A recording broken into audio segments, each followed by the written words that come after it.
Breaking news, Raleigh police at the scene of a shooting investigation. What we're learning as Sky 5 is flying over this neighborhood about what happened.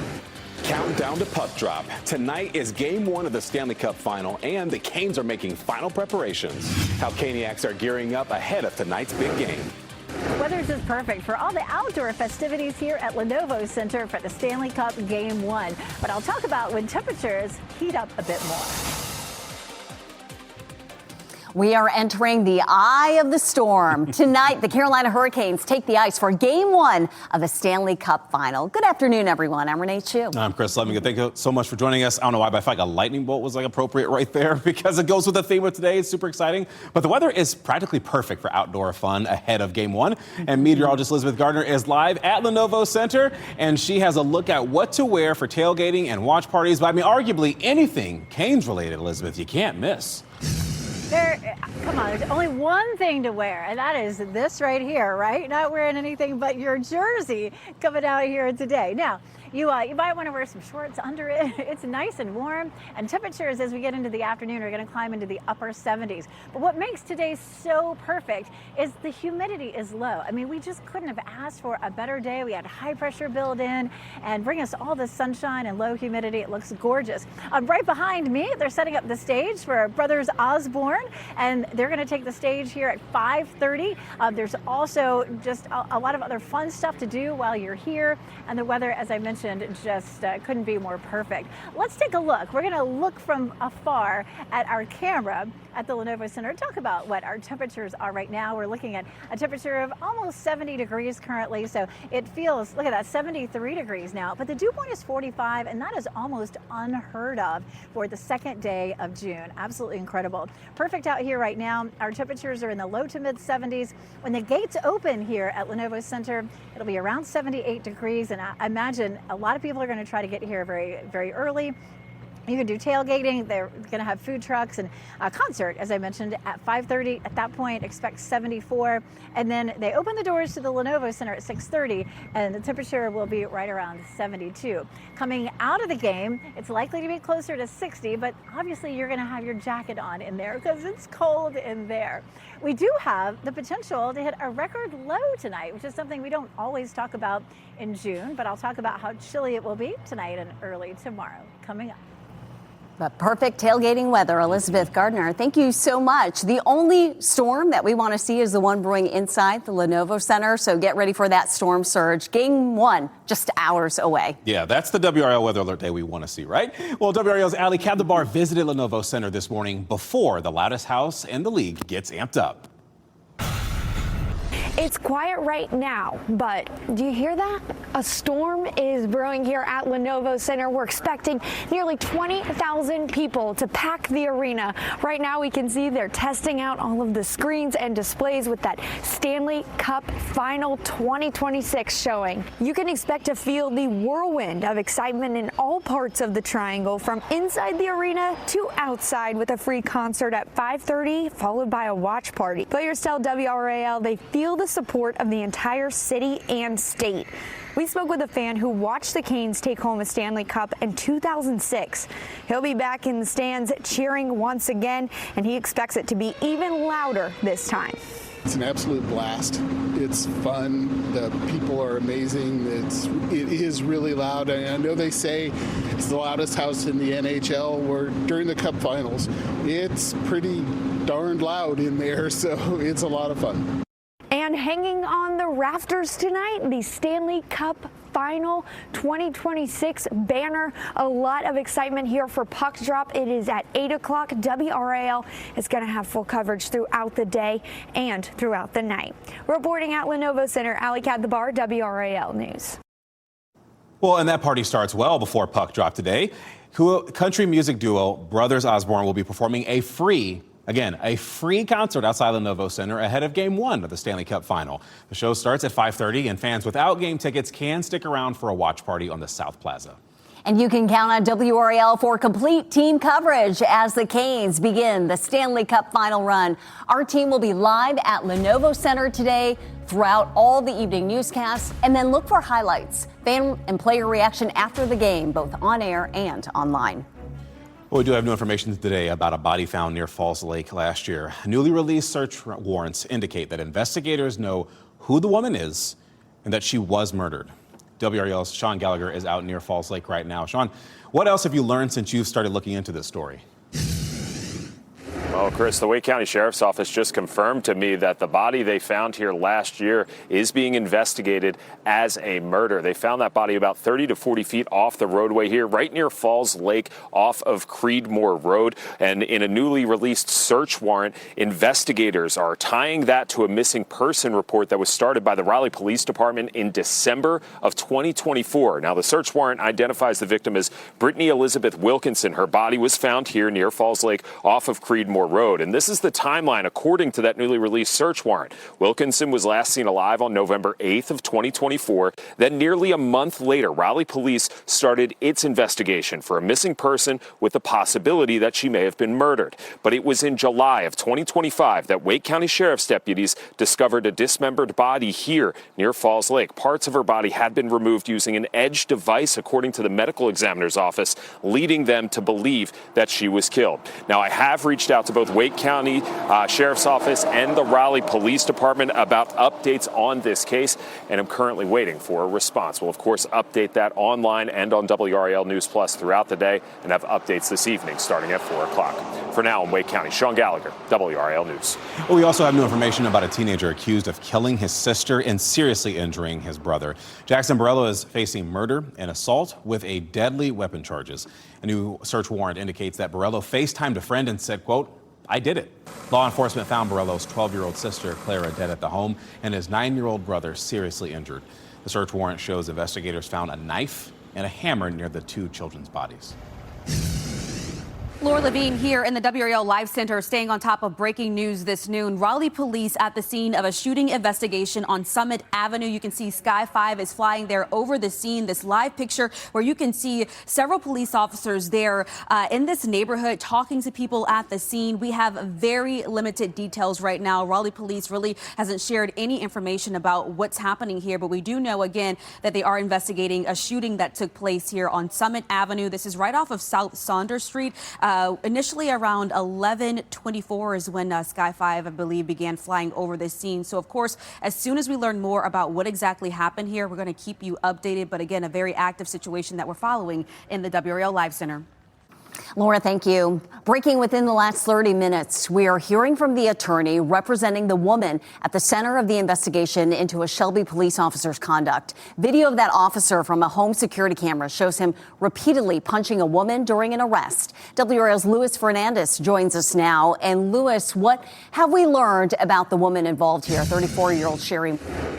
Renee Moore is being represented by prominent civil rights attorney Ben Crump. Crump, in a press conference in the past hour, said that Moore has been diagnosed with schizophrenia and bipolar disorder and was going through a mental health episode at the time when 22-year-old Shelby police officer Carson Hyder arrived on the scene.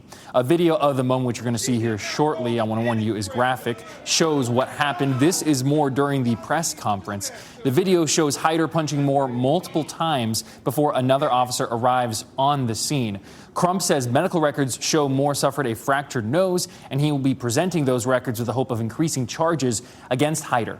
Hyder was fired on Saturday morning and has been charged with 1 count of assault inflicting serious injury.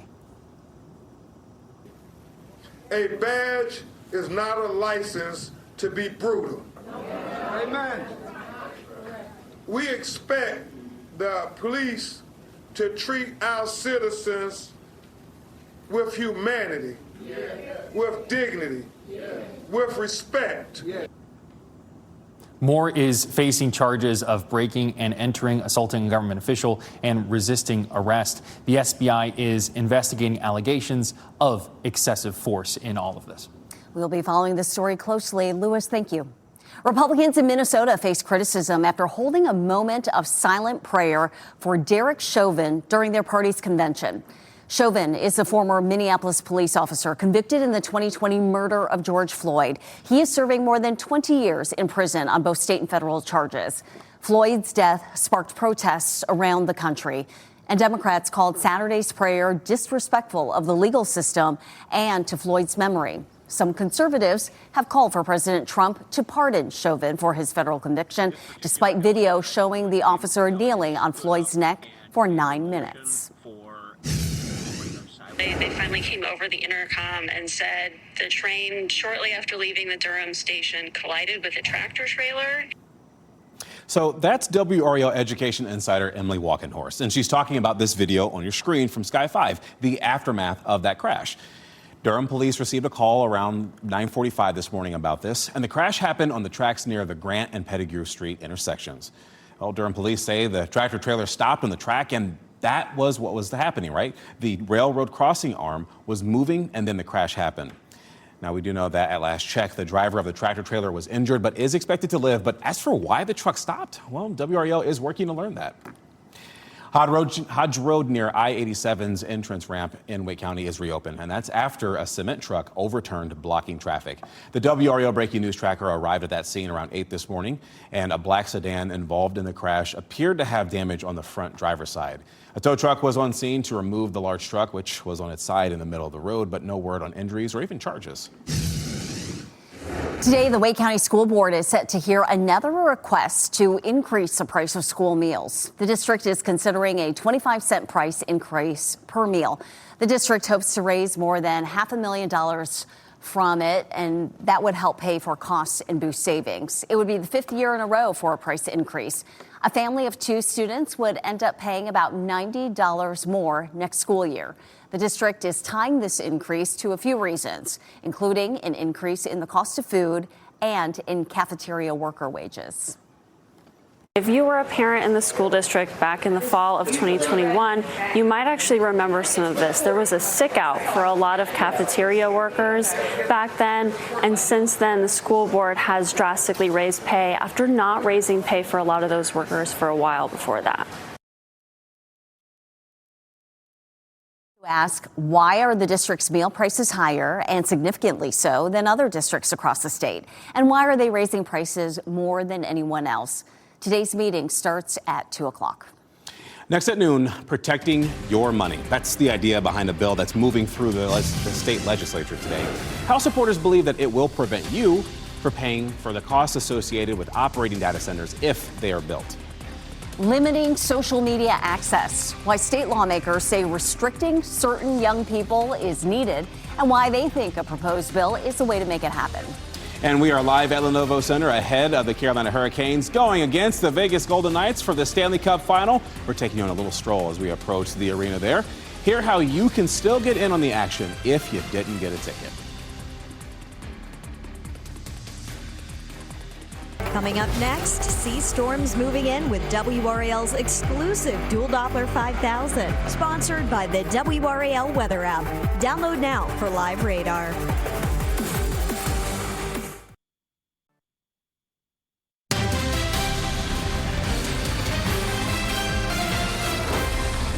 This morning, North Carolina lawmakers discussed new restrictions on data centers. The state house could vote as soon as today. Well, and supporters say that it would help keep the cost of course, constructing and even powering the AI boom from ending up on customers' electric bills. WRAL climate change reporter Liz McLaughlin is live at the state legislature with more on this. So kind of walk us through what happened in the past 2 hours, Liz.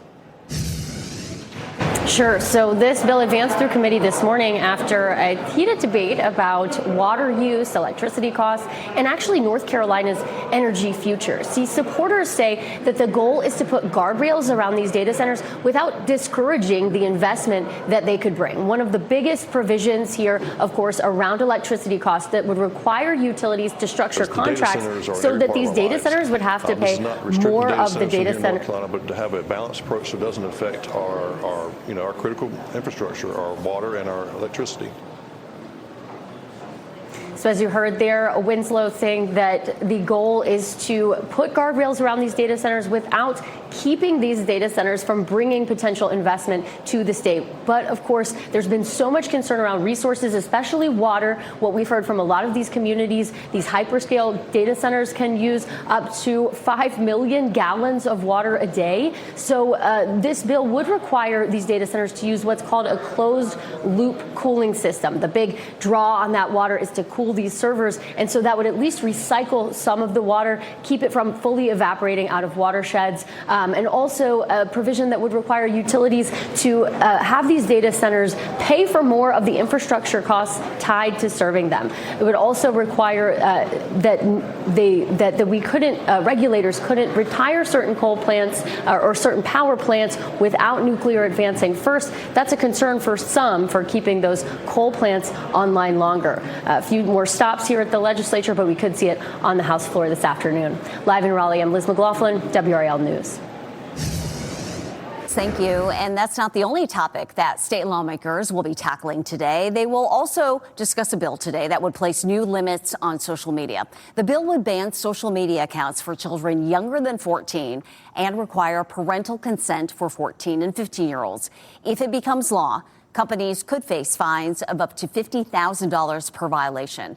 The measure also includes proposed requirements for artificial intelligence instruction in public schools, as well as educator training. WRAL state government reporter Caroline Yaffa walks us through the steps that this bill would need to take before landing on Governor Stein's desk. The bill has previously passed through the House. It's now inside the Senate. And since they made changes in April, the bill will need, if it passes the Senate, would need to go back to the House and then have another vote. For more on this bill and how it could impact you or your child, go to the NC Capitol section of WRAL.com. Well, Canes fever is not just limited to local fans. The State Farmers Market is getting in on the action as well. Right now, the big pig statues that greet people outside the restaurant, they're getting a makeover. The two pig statues outside of the State Farmers Market restaurant are being painted with Canes jerseys. Artist Allison Haywood has been painting these statues since yesterday, and she plans to complete the project by puck drop tonight at 8. Haywood says you can feel the excitement for restaurant goers whenever they drive by and see the pigs' new attire. I've been really feeling it. Out here, everyone drives by and they're hooting and hollering and they're saying, "Are you painting the jersey?" Someone said, "Did you get a decal?" And I was like, that would have been a lot easier. But everyone is super pumped and I'm just really feeling the spirit. You can find all things related to the Carolina Hurricanes on our website in the Stanley Cup Final section. And while we're talking about the Stanley Cup, obviously we have Elizabeth Gardner. She's been hanging out at the Lenovo Center. Possibly one of the biggest assignments and the most fun assignments she could get. Yes, and a beautiful environment for all of that, Elizabeth. I mean, the day just couldn't be any more perfect. We've got this lovely breeze. It's blowing my hair around, but I'm not complaining about that. Beautiful sunshine. It looks absolutely gorgeous out here right now, and all good. And look at this, just so much fun. The Canes have pulled out all the stops for all the fans to have so much fun. This is the stage where Brothers Osborne, which is a country group, is going to perform here from 5:30 to 6:30. And then, you know, just of course the usual fun, all the tailgating, and the weather is just amazing for this. I'll tell you what, I'm from Raleigh originally, and I've lived in North Carolina for most of my life. And when I grew up, this was basketball, like college basketball central. And we heard, oh, they're going to bring an NHL hockey team. We're like, this is the South. How is that going to go, right? I remember when I moved back to Raleigh, they were finishing up the Lenovo Center here. And in 1999, October of 99 is when the Hurricanes first took the ice right here. And in 2002, they made it to the Stanley Cup. And everybody was hooked. They're like, oh my gosh, this is so exciting. And just to see what they've built here, you know, the community, the fans, it's just really, really exciting to kind of, you know, watch it from the ground floor up and to see how much us Southerners have become such hockey fans. Let's talk about the weather. Of course, it's perfect. And this time of year, a lot of times we end up without such perfect weather. Let's jump on out and take a look at some of the graphics there if we can. We've got what's going on, of course, in terms of our temperature is 73 degrees right now, and it's feeling really comfortable out. We've got some cooler temperatures that are coming our way. So just couldn't be much better for spending some time outside. We've got 70 up in Roxborough, 75 in Fayetteville, and our tailgating planner just really looks great. We're going to see the temperatures in the low to mid 70s while people are tailgating. game time temperature is going to be right around 70 degrees. And then coming out of the game, we're looking at right around 60 degrees or so. But, if you're inside, you're going to be, wearing a jacket anyway. Look at this, though. Turning chilly tonight. 45 in Roxborough, 49 in Fayetteville, 49 around the Triangle. So really quite a cool night. We're likely to be right at a record low. 49 in Raleigh's the record. In Fayetteville, the record is 49, but it's 46, and we're looking at 49. 84 is our normal high. So this is a treat to see this temperature at 78, but not so much a treat Friday and Saturday. Game 2, 88 degrees. Definitely feeling hotter than this. And then the muggy meter starts to climb too. It should still feel pretty comfortable on Thursday, but again, things really start to heat up as we get closer to the weekend, looking at 94 on Saturday and on Sunday. But again, couldn't be nicer for the game here and all the fun festivities ahead of time. Coming up, we'll talk a little bit more about why we're probably not going to see any rain in the next 7 days. Definitely don't like the drought, but for the people enjoying the festivities out there, we can hold off on the rain. Exactly. Well, we are talking about a Stanley Cup ticket scam. One local Canes fan says she lost $1,000 when trying to buy tickets off a Facebook fan group. So today on WRAL News at 4, 5 on your side shares what to look for before you fall victim. And the fight against deadly drugs, a substance that's crowding emergency rooms in other states, is showing up in the drug supply in our area. Tonight at 6, WRAL Investigates shares a warning from scientists at UNC Street Drug Analysis Lab and talk about what's being done to slow the spread.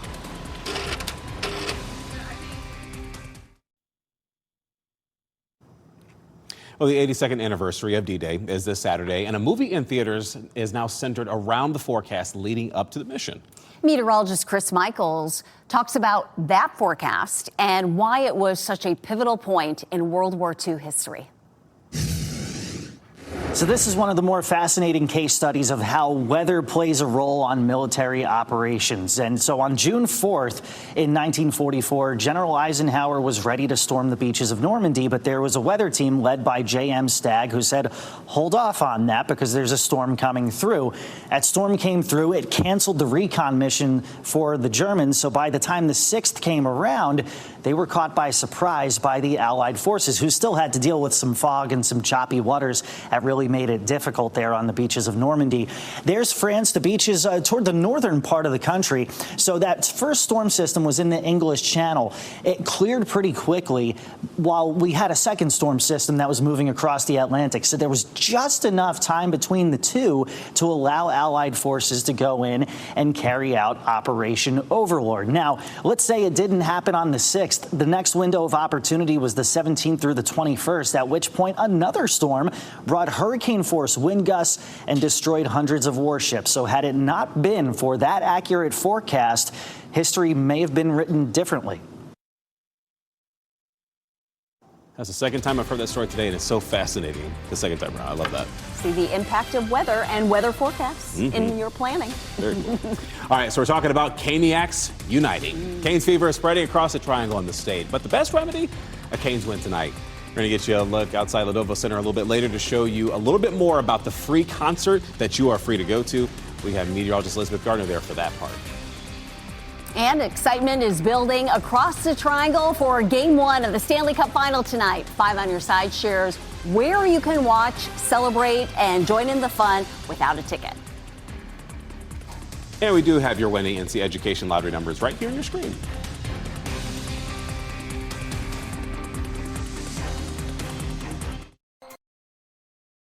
Live from WRAL News headquarters in Raleigh, your number one source for local news. WRAL News, coverage you can count on. All right, look at the giant clock. The wait is almost over. Game 1 of the Stanley Cup Final is tonight. We are getting so close. The Carolina Hurricanes will be facing the Vegas Golden Knights at Lenovo Center. Elizabeth Gardner is outside the Lenovo Center with a storm surge warning for inside, but beautiful weather on the outside. Elizabeth. Yeah, so pretty. I mean, just in the last minute or two, there have been like 3 little puffy cumulus clouds that popped up. But the temperature is great. We had that cold front move through yesterday, and so the humidity is down, and it's just fantastic. You know, it's not always comfortable to be outside in early June, but boy, it is today. And what a treat. Behind me is the stage. This is where Brothers Osborne, which is a country duo, will be taking the stage here at 5:30 for a free concert. Now, you do have to pay for parking to get in, but everything else is free as long as you're outside. There's going to be a watch party here, and of course the band and food trucks and all kinds of fun. Let's take a look at the camera and talk about our temperatures. Our temperatures are in the low 70s right now. It feels fantastic out there, looking at 73 degrees, and that dew point, I still can't even believe it. I just kind of want to tap it and be like, wait, is it stuck? It says 45, dew point of 45 in early June is almost unheard of. It's 75 in Clinton, 73 in Durham, and 72 in South Hill, so it's comfortable all across the area. The gates open here at 4 o'clock. Get here, and then you can see the concert at 5:30 and all the other fun going on, tailgating, all of that. 78 is as hot as it's going to get in the middle of the afternoon. 74 degrees when the concert starts at 5:30, and then doors open at 6:30, and it will be 72. Of course, as the game ends, the temperatures will be close to 60, and tonight we're looking at the chance of a record low, again, which is something that we rarely talk about in June, but I'll let you know how many layers you might need heading out the door tomorrow morning coming up.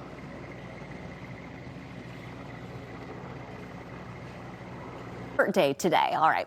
Thousands of fans will pack the Lenovo Center, but many others were priced out by tickets costing hundreds, even thousands of dollars. Some even beyond $10,000 if you saw one resale ticket. But you don't need to be have a ticket, I should say, to be part of the atmosphere there.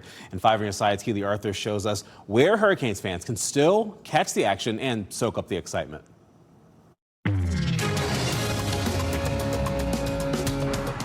If you don't have a ticket to get into the Lenovo Center, that's okay. You can still experience Game 1. That's because the Canes are hosting watch parties for both home and away games. For home games, you can watch outside right here on the South Plaza for free. Tonight, the festivities begin at 5:30 with a pregame concert by Brothers Osborne. That's free, but you have to pay for parking. With general parking, $65 if you prepaid, $95 if you decide to pay on site.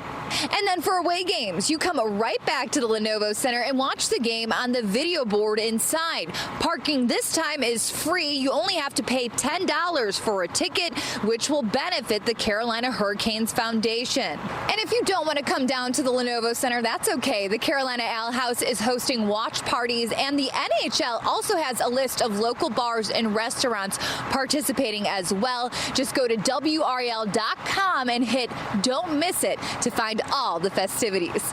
Keely Arthur, 5 on your side. And here's the deal. You can count on WRAL for complete team coverage as the Canes kick off their Stanley Cup final run. We are going to be live at Lenovo Center for Game 1 today and all throughout our evening newscast. And then look for highlights plus fan and player reaction after the game, both on air and online. The Trump administration appears to be backing off plans for a nearly $1.8 billion fund using taxpayer money to pay out people claiming they were unfairly prosecuted. The Justice Department says it disagrees with the federal judge's ruling that temporarily blocked the fund, but will comply. NBC's Alice Barr reports the issue sparked fierce pushback from both sides of the aisle. Signs of a retreat in the battle over that controversial anti-weaponization fund, with the Trump administration signaling it's backing off on creating the $1.8 billion pot of money aimed at paying people back who claim they were unfairly prosecuted under the Biden administration. The prospect of Trump allies and potentially convicted January 6 rioters scoring payouts stirred fierce backlash and rare Republican opposition. I do think that the best way to handle it is if the administration decides to shut it down themselves. A judge paused the fund after a prosecutor on January 6 cases filed suit. And in new comments, President Trump told ABC News, if a court doesn't allow it, and right now a court has held it up, what can you do? While the Justice Department said it disagrees strongly but will abide by the court's ruling. The acting attorney general had previously argued the fund was justified. In response to years and years of weaponization. And open to anyone. Anybody in this country is eligible to apply. Democrats on offense are promising a push to block the fund for good. Democrats are going to make sure this slush fund is dead and cannot be revived. Now introducing legislation to officially ban it. It essentially would abolish this fund. It is not personal to this president and vice president. It would prohibit any future president from doing the same thing. Bipartisan opposition to the fund already held up a Republican bill to pay for ICE and Border Patrol that GOP members hope will push forward if the fund moves to the side. In Washington, Alice Barr, NBC News. The fund arose out of a settlement for a lawsuit President Trump filed over his leaked tax returns. There's a hearing on the fund set for late next week. We are just a couple of weeks away from Juneteenth, and celebration planning is already in full swing. So the city of Raleigh will celebrate Juneteenth with an event in Dix Park. The Capital City Juneteenth celebration will happen Saturday, June 20th from 2 until 6:30 p.m. There's going to be performances, activities, line dancing, and vendors. For a full list of Juneteenth events happening during that weekend, you can head to WRAL.com and you can search Juneteenth for a full list. AI guidance for schools. The approach the state of Maryland is taking to incorporate artificial intelligence all through kindergarten to 12th grade. Plus, safeguard your yard. We're going to explain the toxins and hidden dangers that can be harmful to your pet outdoors.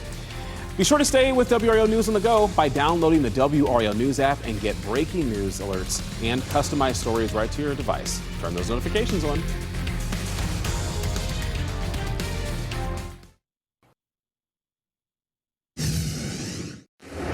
Laura Levine here in the WRAL Live Center with a major update on the appeals process with Mallard Creek High School, as well as the DPI and the North Carolina High School Association regarding the student and the state championship, when they were basically being told that this gesture here was unsportsmanlike and they were ruled out of becoming champions. Well, we know they went to that appeals process and that decision has been overturned. This statement right here behind me coming from the North Carolina High School Association and the DPI, it says, after careful consideration of the evidence presented by the NCHSAA and Mallard Creek, the appeals panel concluded that Mallard Creek had presented clear and convincing evidence that the student athlete did not engage in unsporting or unacceptable conduct as defined in the track and field competition rules. I'll go on to say they also say that the decision should not be interpreted as diminishing the authority of athletic officials to enforce sportsmanship standards during athletic competition. The panel's decision was limited to the unique facts presented in this appeal and the specific evidentiary record before it. Of course, this is a major story that really made headlines circulating online as well. So a big update with that decision being overturned. And now Mallard Creek will be co-champions with the school that won. So many athletes, high-profile athletes, have weighed in on that. So a huge decision there and a big development in that story. Thank you so much. Maryland is rolling out AI standards for students from kindergarten through 12th grade. And once the guidance is released, school systems will have to create their own policies while also making sure that students know how to use AI for their future. Now, aside from creating statewide guidance, the new law in Maryland also provides professional development in AI for educators and school leaders. It also incorporates AI literacy into workforce prep and computer science standards for K through 12th grade. And that means students will have to learn how to use AI to graduate. All of our students across Maryland, they're going to graduate in a world where nearly every career uses AI in some way. And so I felt like it was our responsibility to make sure that they were prepared to enter the workforce knowing how to use AI. The guidance also creates an AI collaborative with representatives across the state coming together to share lessons, best practices, and recommendations on the use of AI. Well, coming up, a warning for gardeners and their pets, too. We're talking about the toxic yard products you'll want to avoid that will keep your pets safe while maintaining a healthy-looking yard and garden, too. Plus, fighting mosquitoes with mosquitoes. It's just plain math, right? Google's plan to reduce the population of these pesky critters in a few states. We'll walk you through how.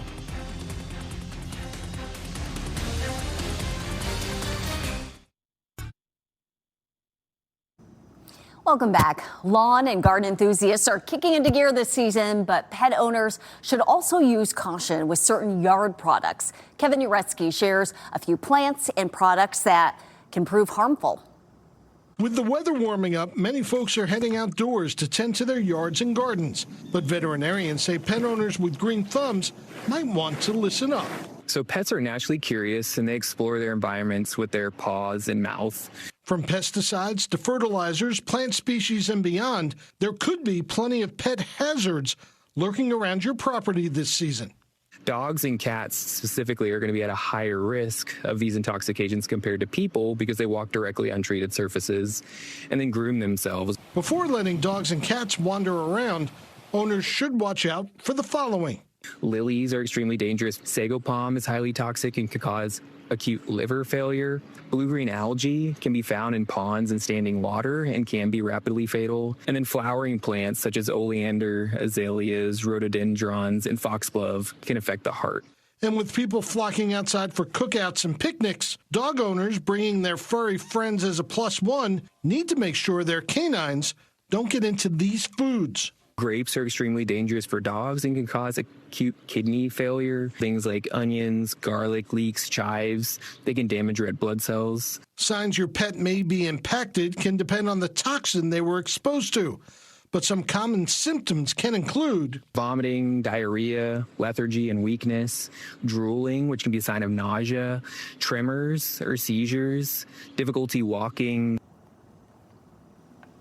And that was Kevin Uretsky reporting. Experts say prevention is key. They stress supervising pets outside at all times and also properly following all lawn care product instructions. Fighting mosquitoes with mosquitoes. Okay. Google's debug program wants federal approval to release up to 32 million non-biting male mosquitoes in Florida and California. Okay, so just stay with me here. The insects carry a naturally occurring bacterium that prevents them from producing offspring. Well, since the males don't bite or spread disease, the thinking is that over time the population of the disease-carrying mosquitoes could shrink.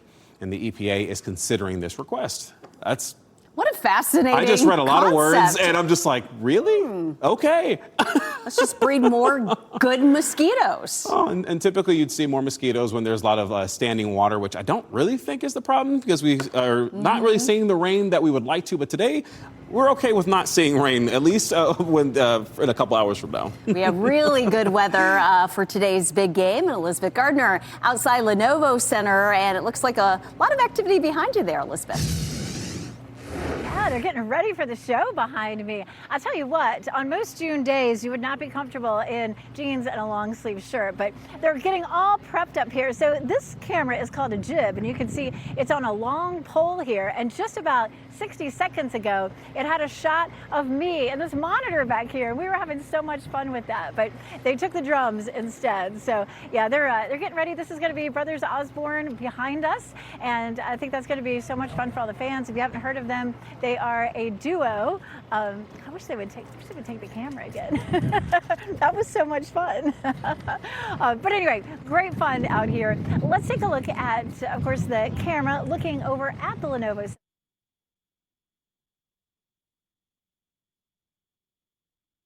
5-degree dew point, which I just still can't get over. It's just amazing. This is your planner for Stanley Cup. If you're going to be coming out here, of course, the gates open to get in to the parking lot at 4 o'clock. There'll be lots and lots of tailgating, lots of fun. Bring your sunscreen, bring your water, definitely. The gates, the doors open, I should say, at 6:30, and you can get inside at that point. Game starts at 8 o'clock, and at 8 o'clock, our temperature is right about 70. Brothers Osborne here starts at 5:30, and temperatures will still be in the mid-70s, so just looking fantastic. The reason that the weather is so nice, you see that stationary front that's down toward Florida? We've had just a couple of isolated showers kind of diving in from western North Carolina towards South Carolina. We're not seeing any rain here, but you can see it's kind of close, just south of Fayetteville, just south of Rayford there, but it's moving away from us and is not going to bring us any rain. The high pressure system is going to take care of us in a couple of ways.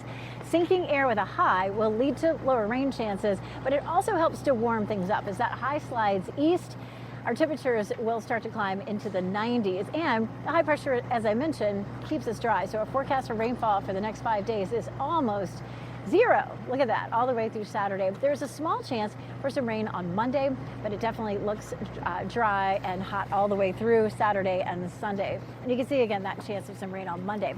I just wanted to remind you again, we have the potential for a record low overnight tonight at 49. The coldest temperature, though, ever in June was on the 8th of June, and the temperature was 38, so it can be even colder than that. Hey, it's probably going to feel like 38 in there, but fire on the ice tonight. So much excitement here. I know that once we get to 4 o'clock and people start to come in and tailgate, they're just going to have a wonderful time. We're going to come back in just a couple of minutes with your top stories.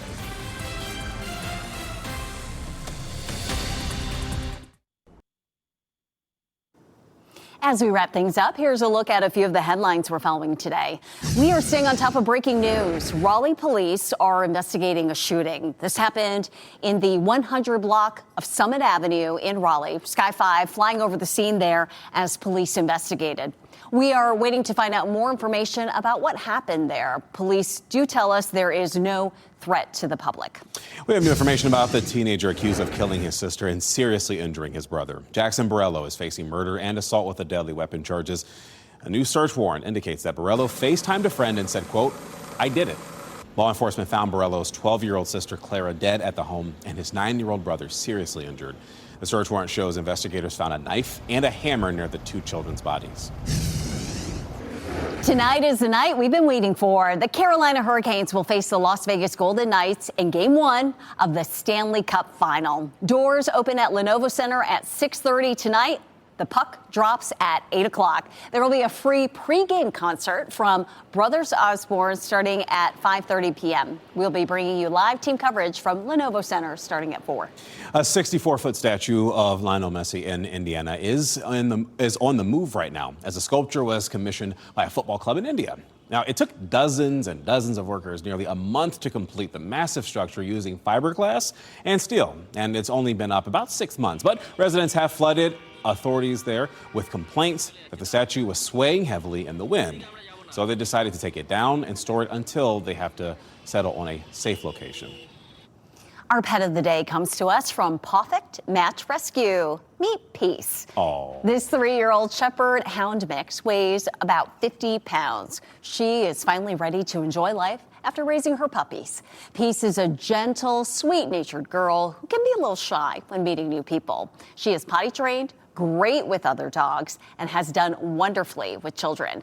This beautiful girl has sparkling white teeth, an impressive jump, too, that might surprise you. Now, if you are looking for a gentle soul with a loving heart, Peace may be the perfect addition to your family. Maybe she'll jump right into your family's hearts. How about that? All right, Stanley Cup ticket scam. One local Canes fan says she lost $1,000 trying to buy tickets off a Facebook fan group. So today on WRAL News at 4, here from 5 on your side as they share what you should be looking for to avoid becoming a victim.